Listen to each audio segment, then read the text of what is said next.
Have you ever wondered why someone suddenly seems to dislike you? No arguments, no harsh words, just very specific things. You text about something important. They reply, "Okay," and then stop. You share good news. They say, "Congrats," very quickly, and switch to another topic. You suggest a meeting. They say, "We'll see," and never follow up. When you meet in person, they still greet you, but after a few sentences, they turn to talk to someone else. And your first reflex is usually to look back at yourself to see what you did wrong. You reread your messages, recall what you said, think again and again. Did I say too much? Was I annoying? Did I make them uncomfortable somewhere? Just to find one specific mistake. Because if there is a mistake, at least you know what to fix. But the more you search, the more frustrated you become, because there is not a single sentence, not a single moment, clear enough for you to point at and say, "This is the reason," is not to. Carl Jung, one of the greatest thinkers about the human mind, believed that sometimes people are not uncomfortable because they did something wrong, but because they accidentally touched something they do not want to see. Comparison, inferiority, an abandoned desire, or a part of their personality they always try to hide. And instead of saying, "I am uncomfortable with myself," they choose the easier way. They change their attitude toward you. In this video, I will take you through 7 very specific truths so you can see why some things you think are natural actually had signs long ago, signs you simply overlooked. And pay special attention to the 6th truth, because it will tell you where you should stand and what you need to do in this relationship. Truth 1. They reply very briefly and ask no follow-up questions. This is the sign you notice when someone no longer wants to go deeper into your story, not through an argument, not through actions, but simply through one reply is enough to tell whether they still want to stay in your conversation or not. What makes you uncomfortable is that you cannot catch them at fault. They still reply, still stay polite, remain present in the most minimal sense, but you feel as if you are standing alone in this conversation. You are the one who opens the topic, and you are also the one who has to find the next sentence to keep it going, because the other person does not ask a single question. If you have ever gone through this, you will understand the feeling. You open the chat window and then close it. You type a message and then delete it. You tell yourself, "Maybe later," because you remember the feeling of sending a message and receiving a reply that feels like replying just to reply, and then not knowing what to say next without being seen as a bother. The silence after a single "okay" sometimes exhausts people more than an outright refusal. From a response like that, people begin to adjust themselves. They speak less, share less, and slowly become used to always guessing what the other person is thinking. But before you rush to blame yourself for being too sensitive, look straight at what is happening. When someone still cares, they usually ask at least one question. When they reply only to end the exchange, you will be the one who has to drag the conversation forward. You send a meaningful message, and the other person replies with a single word or a short sentence, and then stops. You do not receive any follow-up questions like, "And then what happened? Are you okay? What exactly do you mean?" If you do not send another message, the conversation ends right there. This is the smallest but easiest sign to see, because it happens directly in the messages, directly in the way people respond. You text, "Lately I have been a bit confused. I want to talk for a moment." They reply, "Sure." You text, "I just had some good news. I want to tell you." They reply, "Oh, really?" You text, "I am thinking about my family situation." They reply, "Okay." All 3 end the same way, without a single question, opening the next part, and you sit in front of the screen, understanding on your own that if you do not continue, then it is over. The uncomfortable part is that they still reply, so you find it hard to blame them, hard to be angry. You also find it hard to say directly, "Why are you so indifferent?" Because they can say, "I am still replying." This kind of response places you in an in-between zone, where you do not know whether they are truly busy or simply no longer want to listen. And when something unclear lasts too long, the most exhausted person is the one who still wants to keep the connection. The familiar reflex is to turn inward and examine yourself. You begin to ask, was that message annoying? Was this topic too heavy? Did I make them uncomfortable somewhere? Some people even edit a message 3 or 4 times, changing "I am sad" to "I am a bit tired," changing "I need to talk to" "Never mind, it is nothing," just to make the words lighter, easier to receive a reply. And in the end, you type and then delete, because you feel you are having to ask for the smallest amount of attention. Some people react in the opposite direction. They send more messages to try to pull the rhythm back. They share more, explain more carefully, and add more details, hoping the other person will reply with longer messages. But the more they send, the more they realize an uncomfortable truth. The other person still replies briefly, and the result is that you begin to feel as if you are talking to yourself, with the only difference being that the other person occasionally replies with one word to close it. Carl Jung once said, "To ask the right question is already half the solution of a problem." A good question is not only for gathering information, but it is also a sign that the other person still wants to stay in your story. When someone truly cares, they usually ask at least one natural question, even if it is very simple. When they do not ask anything at all, the problem is not how you tell your story. The problem is that they no longer want to open themselves to your story. I once heard a woman talk about her closest colleague in the office. Before, the two of them ate lunch together, texted all day, and talked endlessly about family and children. Then she was given extra work, did well, and was praised by the boss in front of the team. She only told it casually to the person she trusted. From that day on, the other person's messages became noticeably shorter. When she texted, "I am so tired today," she received, "Yeah, I see that too." When she texted, "Can I come by your desk tomorrow for a buy?" she received an unenthusiastic, "We'll see." The strange thing was that they did not ask a single follow-up question, did not ask, "Tired how? Do you need help?" as if they wanted to close the topic as quickly as possible. And many times, this is an early sign of hidden dislike, when your achievements accidentally trigger comparison, so they choose to withdraw attention instead of saying it directly.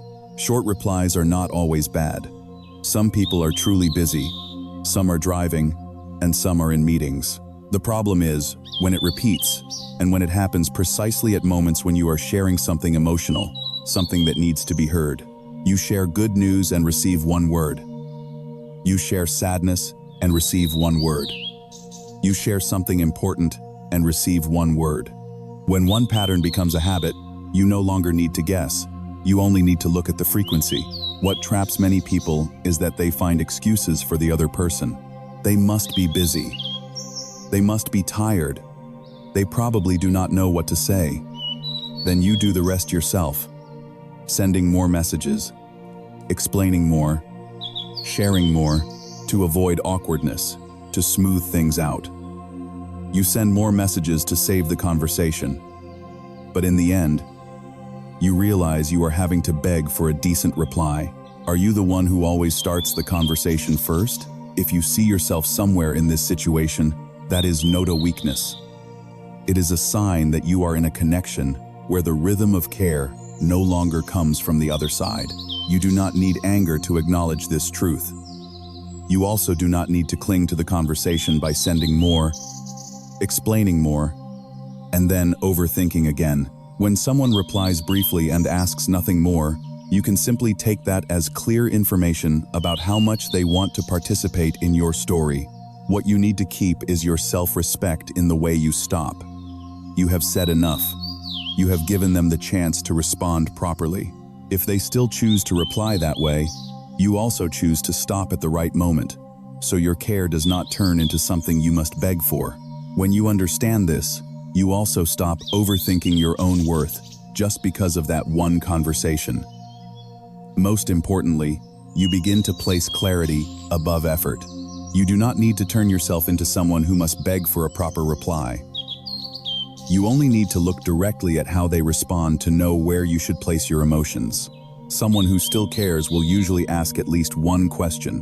When they only reply to finish, you will become the one who has to drag the conversation forward. Have you ever met the type of, yeah, okay, and then complete silence? And the last time that happened, did you send another message? Or did you stop? You can tell yourself, maybe they are busy, maybe they are quiet, maybe that is just their style. But there is one detail that will make things clearer. When you share good news, something worth celebrating, people usually ask at least one question. What news? How far did it go? That's great. Tell me more. If even when you are happy, they only say one, congratulations, out of politeness, and then switch to another topic, then the problem is no longer that they are busy or quiet. It is time for you to look at this clearly. Truth 2. When you share good news, they congratulate you politely, then switch topics. When someone is quietly uncomfortable with you, they still say congratulations, but they do not stay with your joy. Can you feel that? The word congratulations sounds proper, sounds polite, but it is short. It closes the moment. And immediately after that, they shift to another topic, usually their own. You receive no follow-up questions. Nothing like, what exactly happened? Are you happy? What is your next plan? What confuses you is that you cannot blame them, because they did nothing wrong. But you still feel it very clearly. Your good news was handled like a procedure. Here, D, and then closed. And if this happens a few times, you begin to adjust yourself, share less, lower your voice, and little by little, you no longer want to share at all. Try to remember the last time you announced something good. Did you receive a single question? Or only a, congratulations? S. And then the conversation immediately turned somewhere else? The uncomfortable part is that they are not rude at all. They congratulate you properly, and they remain polite, so you also find it hard to express your feelings. But you still recognize very clearly that your joy is not welcome. It is only processed and closed, like a reply meant to end the topic. The first time, you still try to continue, because you think maybe they did not have time to react yet. The second time, you begin to hesitate. You look back at your message and ask yourself if you shared too much. The third time, you shorten the story from the very beginning. You text, yeah, it is just okay. Even though inside you are truly happy. You add nothing special as a way to close the story yourself, so that if they congratulate you casually and change the topic, you will not look awkward. And gradually, you form a habit. You only share good news in a safe way, just enough so people cannot say you are hiding things, but not enough to give them a chance to reply with something that kills your mood. You talk less about your achievements, less about your plans, and less about your excitement. Not because you have no joy left, but because you no longer want to be in a situation where you are happy, and the other person has already moved on to another topic long ago. I once heard a friend tell this story about a longtime close friend of his. He texted, "I just closed the contract. I feel so relieved." The other person replied, "Congratulations." Then, only a few seconds later, that person texted again, "By the way, I am really annoyed about this." And the conversation turned into a long complaint. He said what disappointed him was not that the other person complained, but that he realized his good news had been treated like a formality. Congratulated, and then closed. What is notable is that they do not deny you. They do not say, "Do not tell me." They do something more subtle. They do not stay with your joy. They do not ask more. Do not go deeper. Do not expand the story toward, how are you moving forward?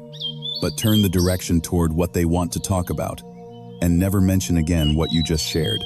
Imagine the situation where you say, "My child just received a certificate. They are so happy." They reply, "Yeah, great. and immediately change to, "By the way, in my family lately."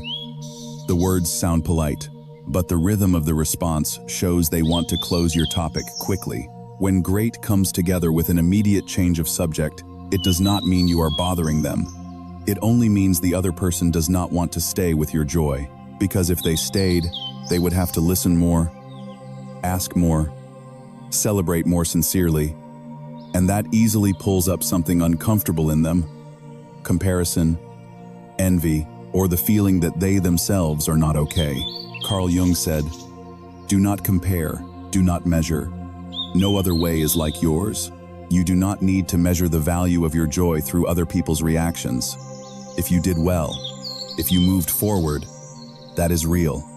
Whether the other person asks more or not, what you need to see is who can truly be happy with you and who only congratulates you on finishing the task. Have you ever shared good news and immediately lowered your voice because you already predicted they would not be interested? Have you ever chosen not to share anymore because sharing only brings back one "yeah" and then nothing?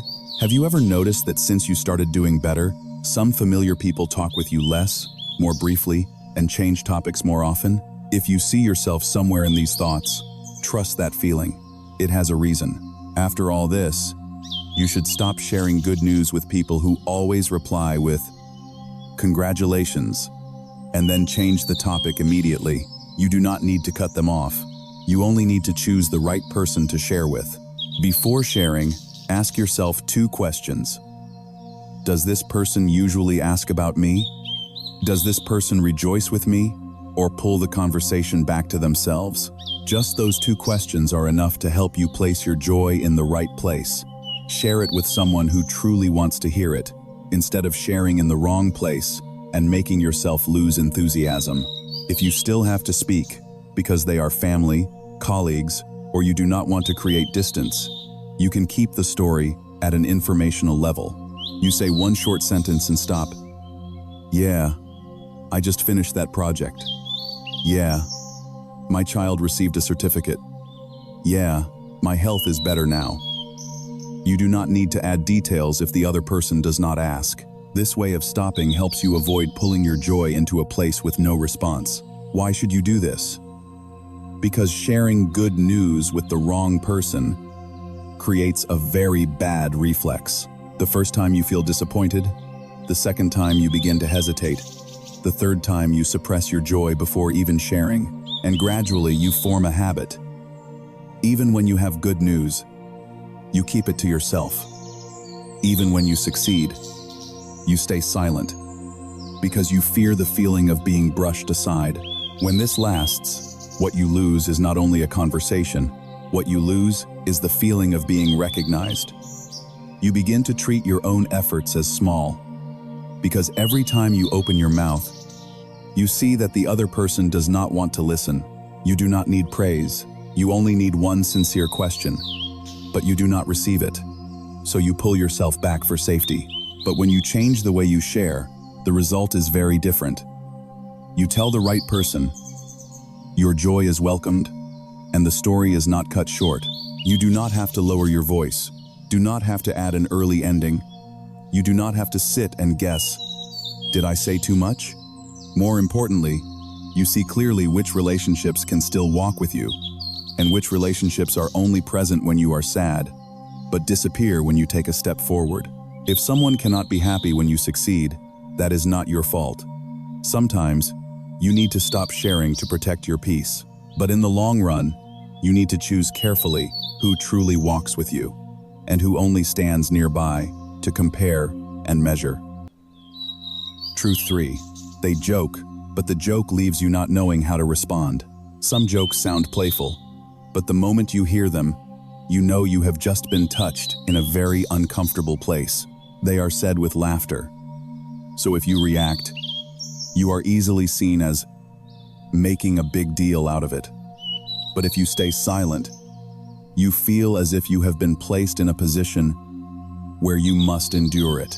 They often say they are joking, but the content is sarcastic, and the familiar ending is always, just kidding. You will notice that this kind of joke often appears exactly when you have just had good news, just changed, or are receiving attention. You say, "I just finished a big project." They laugh and say, "Wow, fancy now, huh? You dress more neatly." They look and say, "Looking classy today." Hiding something? You refuse to go drinking because you want to rest. They laugh. "Oh, wow. You're all grown up now. No more fun." Every sentence can be explained as just joking. But after hearing it, you feel uncomfortable. The difficult part is that you do not know how to respond cleanly. If you laugh along, the sentence is counted as fine, and next time, they will say it again. If you say directly, "I do not like being talked to that way," they can easily conclude, "You are too sensitive." And immediately, the conversation shifts from what they said to labeling you as difficult. At any age, the longer people live, the more they avoid arguments, so they often choose to laugh it off. You laugh along to keep the peace. You tell yourself, "Never mind, they are just joking."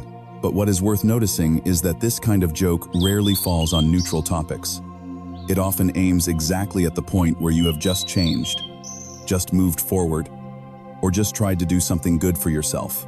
After hearing it, you feel as if the other person is pulling you down one step, then covering it with laughter, so they do not have to take responsibility. One woman once shared her story with me. Every time she had good news, a relative would throw out a sarcastic remark and then laugh.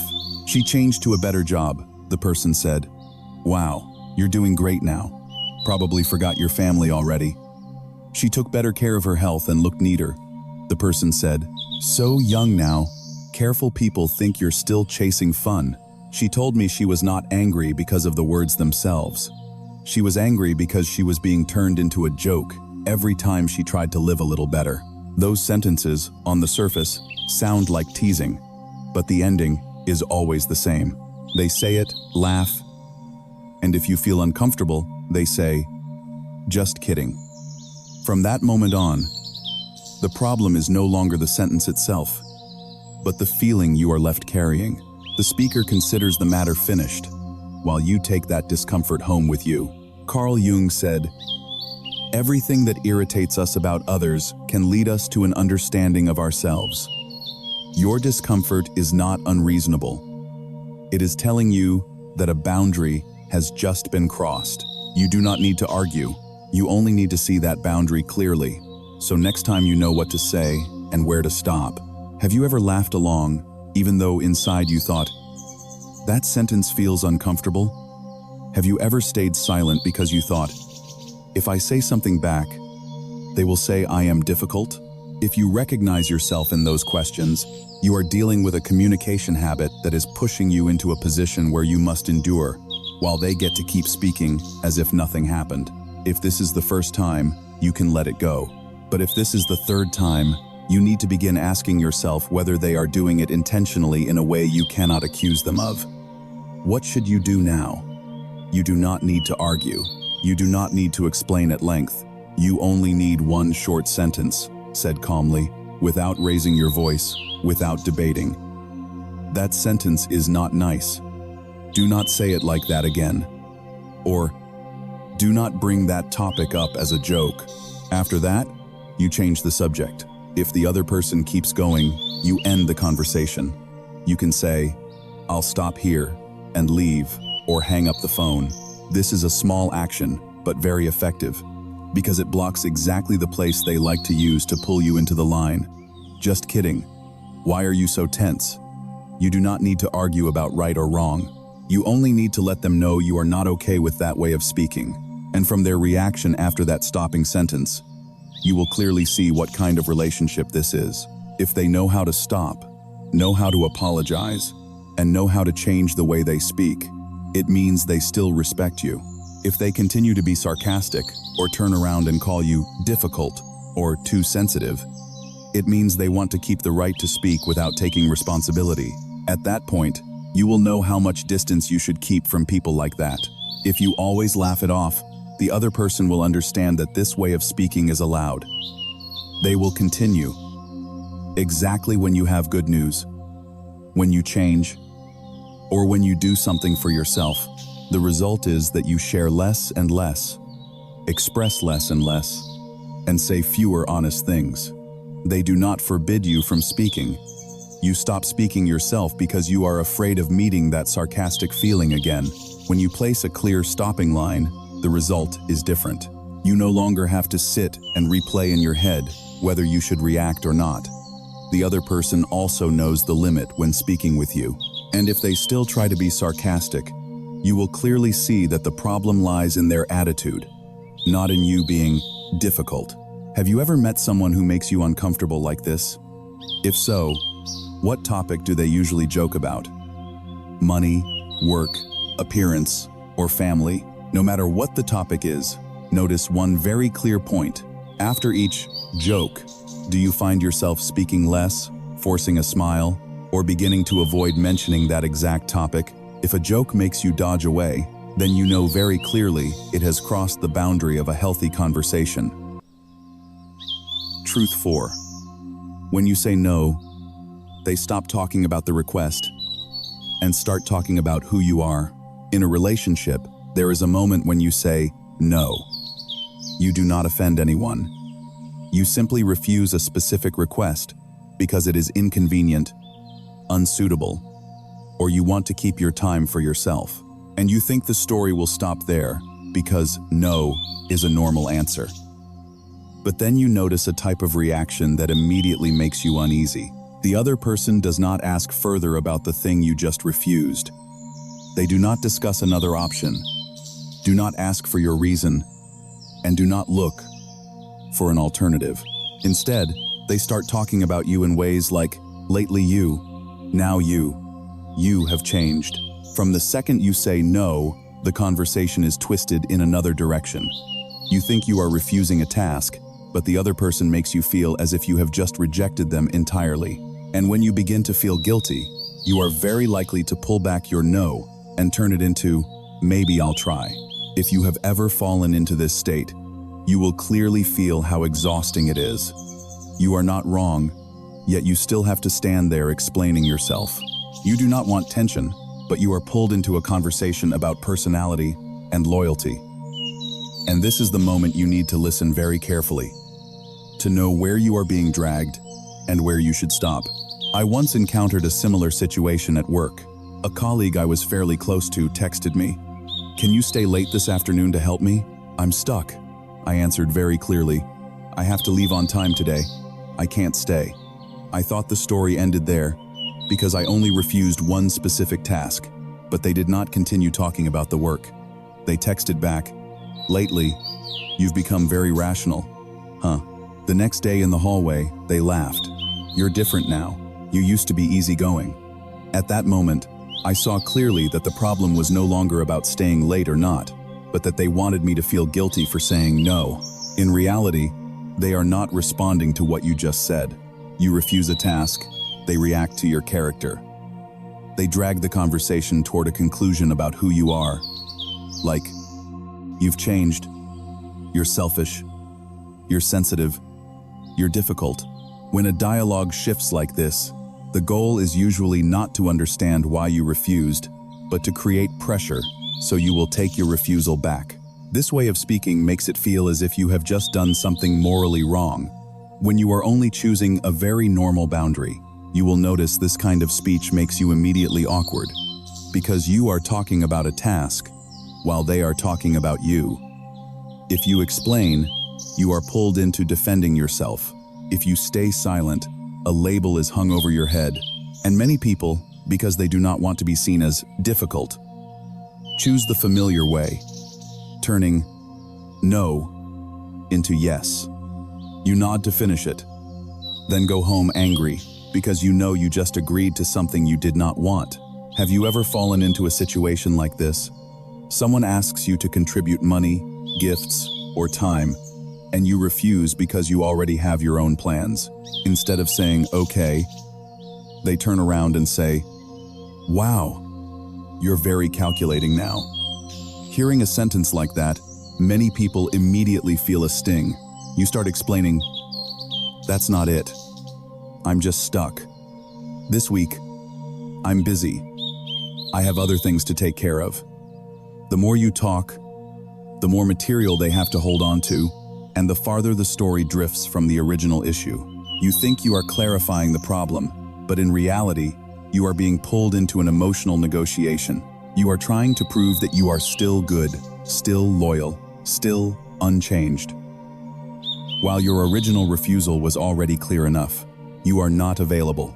You cannot go. You want to leave early.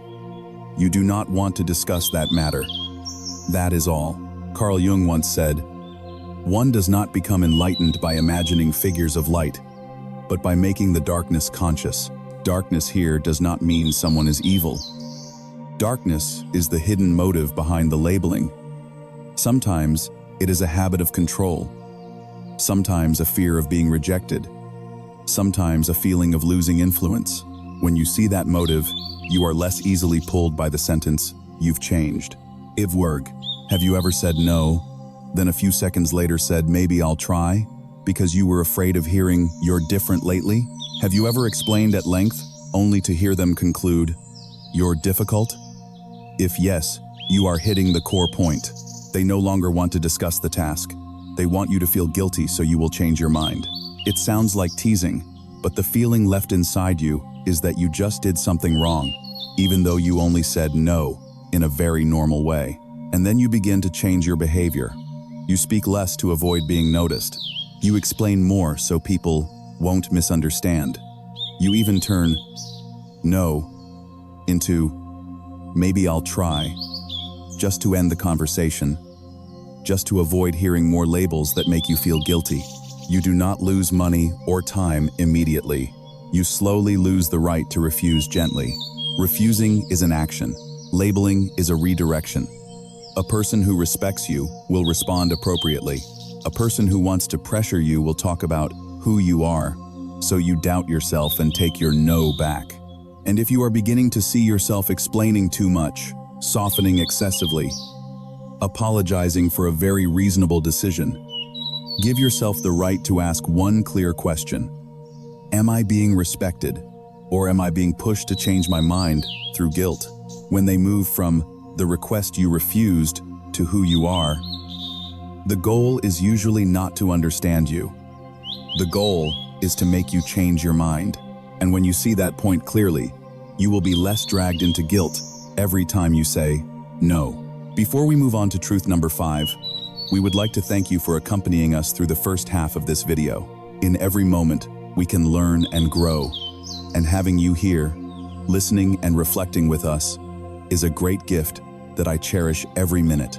If these experiences resonate with you, please press like and share. Every share you make is a small action with deep meaning, and do not forget, truth number 5 is waiting for you in the next part. Let us continue to explore and receive these timeless insights together. Once again, thank you for your companionship. Truth 5. They still talk normally, but start avoiding you in very specific ways. There is a kind of distance that is hard to react to, because on the surface, everything still looks fine. The other person still greets you, still replies to messages, still appears at some shared occasions. But you begin to notice something very clearly. You now have to try harder than before just to meet them, to talk with them, to keep a conversation from being cut short halfway. What is notable is that they do not cause trouble. They do not say, "I do not want to meet you anymore." They also do not argue that you have a reason to conclude anything. They only change the way they show up, from proactive to passive, from meeting to avoiding. And what exhausts you the most is that you do not know what to call this, because everything can be explained by a very easy sentence. Just busy. You invite them, "Coffee this weekend?" They reply, "We'll see," and then go silent. You text, "Last time we did not finish talking. Can we continue sometime?" They answer, "Yeah, sometimes when I'm free." The reply sounds polite, but it lacks one very important thing. It lacks a specific time. It lacks a clear proposal. and it lacks any sign that they actually want to turn those words into action. Sometimes you meet in person, you open up honestly. Lately, my family has some problems. I'm really worried. They answer, yeah, everyone goes through that. Then turn and ask someone else, by the way, how is your child doing? You stand there for a few seconds and understand. They are present with you in form, but they have withdrawn from your story without you knowing when. If you ask directly, are you upset with me about something? They often reply, no, nothing at all. And that sentence, nothing at all, works like a barrier. It ends the conversation immediately, while their behavior stays the same. Meeting less, being less proactive, leaving invitations open, and replying briefly. Those sentences sound very normal. But if you pay attention to the attitude that comes with them, you will notice the difference. They say, nothing at all, but they do not look straight at you. Their eyes glance away quickly, or they look at you for a few seconds and then turn away. They are still there, but their face is no longer open like before. The smile just passes by. The voice stays polite. Then they find something else to be busy with. Check their phone, turn to talk to someone else, and end the interaction faster than usual. And right there, you can guess one thing. Nothing at all often means, I do not want to talk about this with you. It is not always hatred, but it is certainly that they no longer want to go deeper, no longer want to explain, and no longer want to keep the connection the same way as before. You may tell yourself, maybe they really are busy. And yes, everyone is busy sometimes. But real busyness has a very easy sign to see. They will try to make up for it. They will say, this week I'm stuck, next week I'm free Tuesday afternoon, or today I'm tired, I'll call you tomorrow. Avoidance is different. They leave everything vague, so you will understand by yourself, withdraw by yourself, and eventually stop inviting. I once heard a man talk about an old close friend. Before, they met regularly and called each other about everything. After one time when he asked that friend for a small favor, and the friend was not happy, nothing broke out in arguments. It changed with rhythm. He invited, the friend replied. Wheel, he texted. The friend said, sometimes. When free, he called, and the friend texted back, I'm busy. 3 weeks in a row, not a single meeting was confirmed. He said what woke him up was something very small. He saw that person still going for coffee with others, still posting photos, still going out, meaning they were not too busy to disappear. They were only busy with him. This is the place where you need to look straight. Avoiding you does not necessarily mean openly hating you, but it is a choice. A person who wants to keep a relationship will find a way to meet. A person who wants distance will make meetings gradually more difficult, and because they do not say it directly, you easily fall into self-doubt. Am I overthinking? Am I too annoying? Should I just stay quiet to avoid trouble? The truth is, when you are the one who always has to invite first, that relationship is running on one-sided effort. You initiate. The contact continues. You stop, and everything freezes. And with just one very simple experiment in 7 days, you will see clearly. In those 7 days, you do not initiate first. You do not remind them about the open invitation they left hanging. You do not text to hint. You only observe 3 things. Do they message you? Do they propose a specific time? Or do they ask you even one question about how you are? This is not a test of feelings. This is a way for you to see the reality clearly, whether this relationship is still being fed from both sides or has become a one-sided habit. You may be afraid of the result because it may disappoint you. Because if you stop and they also stay silent, you will have to accept a sad truth. They withdrew from you long ago, and you just did not want to look. But this clarity is exactly what saves you from prolonging a type of contact that slowly wears you down. Carl Jung once wrote, if there is any reaction, both are transformed. When you change the way you react, the relationship reveals its true nature. If you keep pushing everything forward, both you and they can keep a shell of everything is still normal. But if you stop, you will see the truth. Do they step toward you, or do they let everything drift away? Have you ever been the one who always had to invite first? And if you did not invite, you would not meet for a whole month? Have you ever asked directly, "Is something wrong?" and received nothing at all? But after that, to the appointments, still kept drifting away? Have you ever found yourself choosing timing and words very carefully just to say one normal thing, because you were afraid they would avoid you again? If these things feel familiar, it means that the relationship is shifting into another mode, still polite, but gradually avoiding. The moment you see this truth, you do not need to make a big scene. You only need to stop turning yourself into someone who begs for a meeting. You let everything fall back to its proper place. Whoever wants to meet will confirm. Whoever does not will keep leaving it vague. When someone avoids you, they rarely say one clear sentence. They make meeting and talking harder each time until you get tired and withdraw by yourself. If you have ever met the type who says nothing is wrong but acts avoidant, leave a comment. How do they avoid you? Reply slowly. Schedule with, "We'll see." Talk only in general terms when meeting, or always be busy exactly when you want to talk seriously. Just one specific example, because many people are in that situation and still do not know what to do. And right now, you need to redefine your relationships with those who still want to meet you and who want to keep politeness. Who is willing to give real time and who only keeps you in some time when free mode.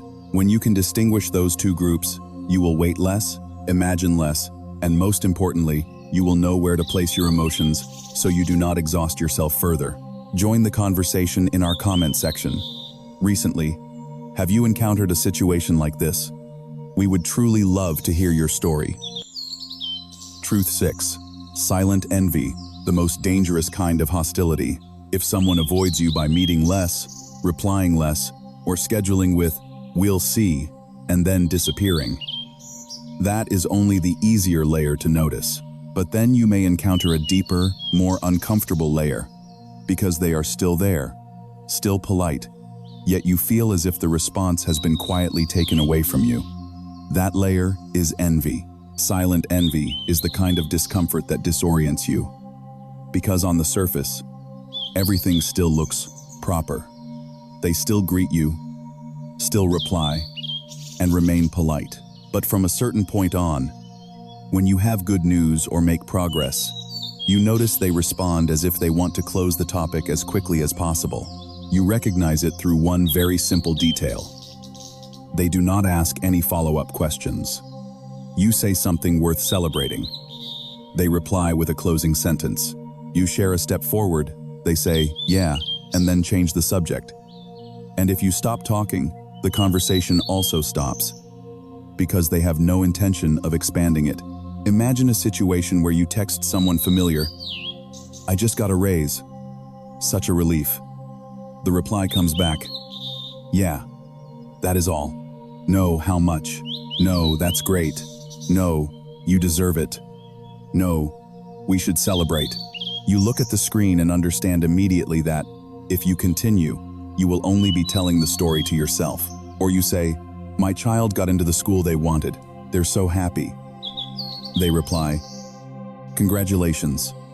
Then, silence. No, which school? No, how happy are they? No, that's hard to get into. No, so happy for your child. You are not asking anyone to be overly excited. You are only waiting for one normal question, because that is how people show they are present in your story. Some people will say, "Maybe they are busy." Yes, one can be busy. The problem is that it repeats. And it repeats exactly when you talk about good news and progress. You post travel photos, banned E4 they used to comment, now they scroll past. You share a milestone. They used to ask more, but now they leave it blank. You invite them to meet, but they are always busy, while you still see them meeting others as usual. The truth is, you have no proper reason to blame them. They do not speak badly about you, and they do not attack you. They only withdraw their response, withdraw their attention, withdraw their presence. And that withdrawal is what confuses you the most, because you do not know whether you should even consider it a problem. I once heard a woman talk about her old friend group. There was a time when she was mildly ill and had to go for checkups. The whole group asked constantly, everyone texting, "How are you? Did you take your medicine? Rest well." She felt touched because she thought she still mattered. A few months later, she recovered. Dee and her business improved. She shared, "This month I closed a big deal." One person in the group replied, "Yeah, impressive." Then immediately changed to talk about how their family had sold land at a high price. She said that when she was struggling, everyone had a place to sympathize. But when she moved forward, the atmosphere suddenly became completely different. When you are having a hard time, it is easy for others to help you because they stand in the position of comforting. When you move forward, they must stand in the position of acknowledging. And acknowledgement sometimes makes certain people uncomfortable because it brings comparison with it. They look at you, then unconsciously look back at themselves, and that feeling is not pleasant. You do not need to label anyone as bad. You only need to look at behavior. Someone who can still be happy with you will respond warmly, ask more questions, and show just enough enthusiasm. Someone who is quietly uncomfortable often chooses silence, or says one sentence to finish, then pulls the conversation back to themselves, or to something negative, so they do not have to stay with your joy. Carl Jung once said, "They can never be solved, but only outgrown."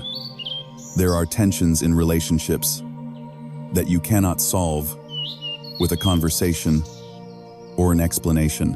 You can only outgrow them by maturing in how you choose your position, who to share with, and how much access you allow others into your emotional life. Now, reflect a little. In a very practical way, have you ever shared good news and then closed it yourself with, "Never mind," because you felt the other person's response was flat? Have you ever noticed that when you started doing better, some people suddenly talked with you less, more briefly, and avoided you more often? If yes, what you need to see clearly is that you have begun to adjust yourself to fit other people's discomfort. You start speaking more quietly, sharing less, hiding part of your joy, to avoid the feeling of being brushed aside. That is the quietest price of silent envy. It does not hurt you with an insult. It makes you stop yourself. What should you do? One very simple thing, and you can do it immediately. For 1 week, do 2 things. First, share good news and new plans with people who have the habit of asking follow-up questions, not with those who usually reply curtly. Second, if you must speak, say one informational sentence and stop. "Yeah, I'm working on that. Yeah, that is done now." Do not add details when they do not ask. The reason is simple. When you share in a place without response, you turn yourself into the one pulling the conversation, and then you begin to feel shy about your own joy. But when you stop at the right moment, you keep your energy, you keep your rhythm, and you keep your self-respect in how you share. The result is very clear. You wait less, you look less at their reaction to measure your own value. You also see more clearly which relationships are still genuine, and which are shifting into polite mode. And when you see that, you become lighter because you no longer have to force others to be happy with you at all costs. Have you ever been in that situation? And sometimes, you may also have been that person. There are moments when you hear someone share good news. You still congratulate them, but in your mind, a comparison flashes. Why can they do it, and I cannot yet? I once wanted that too. That feeling is real. It does not make you a bad person. It only reminds you that in everyone, there is a part that easily feels sore when seeing others move forward. What matters is whether you stop there or not. Do you let that soreness turn into a short reply, a scroll past, a silence, so the other person understands, "Do not tell me anymore"? Or do you choose a more mature way, ask one more question, stay with their joy for a few minutes, because you know they also need recognition, just as you once did? Carl Jung called that hidden part the shadow. And the shadow is not frightening because it is Ba. It is frightening because we deny it. When you recognize silent envy in others, you do not need to retaliate. You only need to understand the mechanism, keep a healthy distance, and most importantly, do not let their reaction teach you to live smaller. If you realize you have begun to share less, speak less, rejoice less, simply because you fear one flat yeah, then this is the moment you are ready to step into the final truth, how to return to your own rhythm without having to drag anyone along. Truth 7. Coming back to yourself begins when you stop doing more to pull back someone who no longer wants to move in rhythm with you. After you go through the previous truths, there will be a very clear moment. You realize that you have done too much to keep a relationship that only looks normal. You text more, so the conversation will not die. You suggest meeting again so you will not seem like the one giving up. You keep explaining to prove that you are not too sensitive. And then you become tired because you are constantly doing the part that should have come from two sides. The final truth lies here. Returning to the true self is not about making the other person change back to how they were. Returning to the true self is about changing the way you stand in that relationship. You no longer place yourself in the role of the one who has to pull, the one who has to endure, the one who has to make everything smooth by sacrificing your own clarity. They reply, Lee, you do not text again to pull them back. They schedule with, we'll see. You do not remind them a second or a third time. They respond to your good news with one word. You do not continue telling the story to save that hollow feeling. You stop at the right moment, and that stopping is what returns to you your self-respect in communication. There is a habit many people do not notice. You text, are you upset with me? They reply, no. And you immediately send another message to ease the awkwardness. Maybe I'm overthinking. Okay then. You are clearing the path for their coldness yourself and soothing your own feelings. So the relationship will not become tense, but the price is that you become the one who always lowers your voice first. Now you do it differently. You stop at exactly one sentence. They say, no. You reply, okay, then I won't ask anymore. And you truly stop. Not stopping to test them, but stopping because you respect your own feelings. You do not continue asking for clarity from someone who is clearly avoiding. The same with the meeting. Before, you said, coffee this weekend. They answered, we'll see. And you reminded them, tell me when you're free. Then, a few days later, you reminded them again. You turned an invitation into something you had to chase. And you were teaching them one thing. They did not need to decide, because you would run after it yourself. Now you say one clear sentence. When you are free and want to meet, please take the initiative and suggest a specific time. After that, you stop. When you do this, what happens becomes very clear. The person who wants to meet you will confirm. The person who does not will remain vague. And at least this time, you no longer waste energy guessing. You no longer spend your time waiting for a meeting with no date or time. You return the initiative to them, and you also return calm to yourself. The same with good news. Before, you shared, saw them go silent, and you cut yourself off, adding, gee, it's nothing special. You did that to avoid the feeling of being happy alone. Now you choose a different way. You keep your good news, or you share it with people who respond clearly. Ask clearly, and remember what you tell them. You do not share to be praised.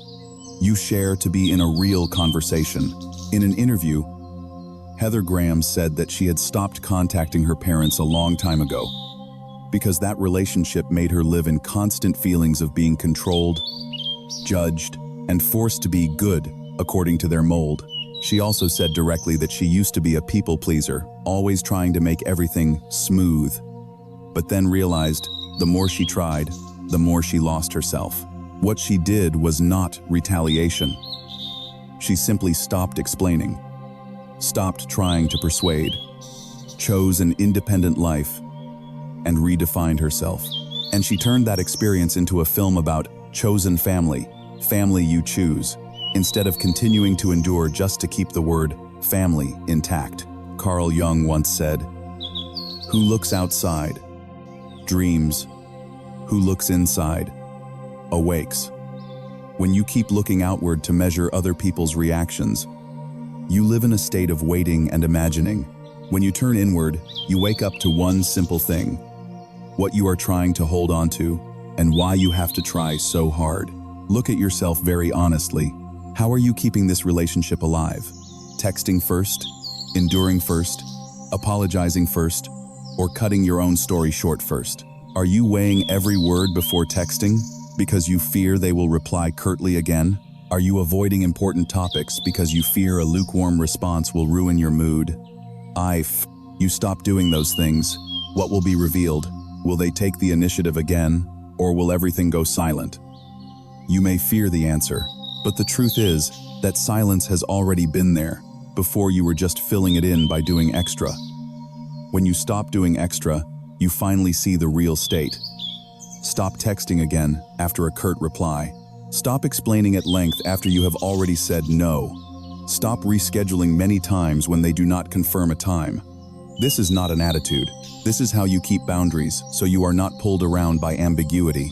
Something you can do today is write down 2 people you talk to who ask back, who remember what you tell them, and who keep appointments.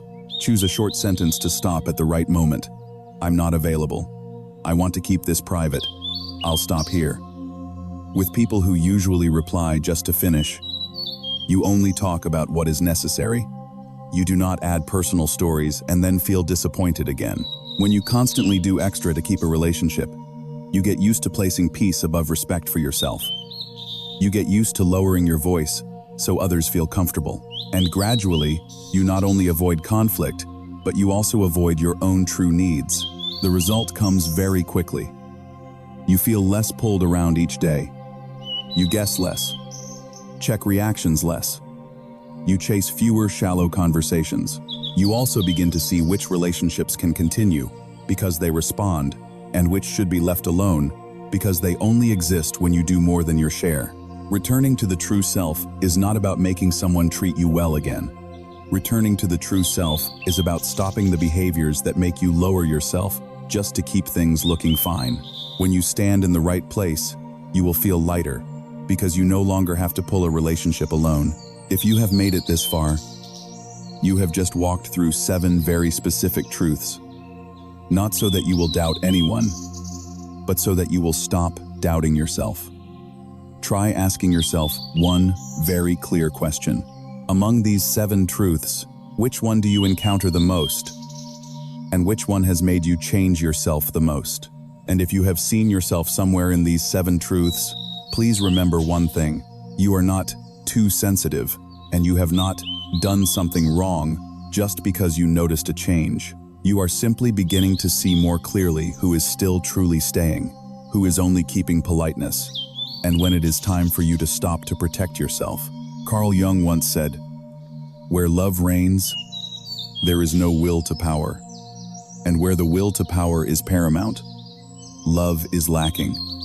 The one is but the shadow of the other." And sometimes, you do not need to argue to prove that you are right. You only need to stand in the right place so that others no longer have the power to pull you into guilt. If this video helped you name something you once felt but did not know how to express, please subscribe to the channel and turn on notifications. I will continue making videos about how to see through ambiguous relationships, how to say no without guilt, and how to live clearly so no one can cross your boundaries again. Thank you for staying until the very last minute. See you in the next video.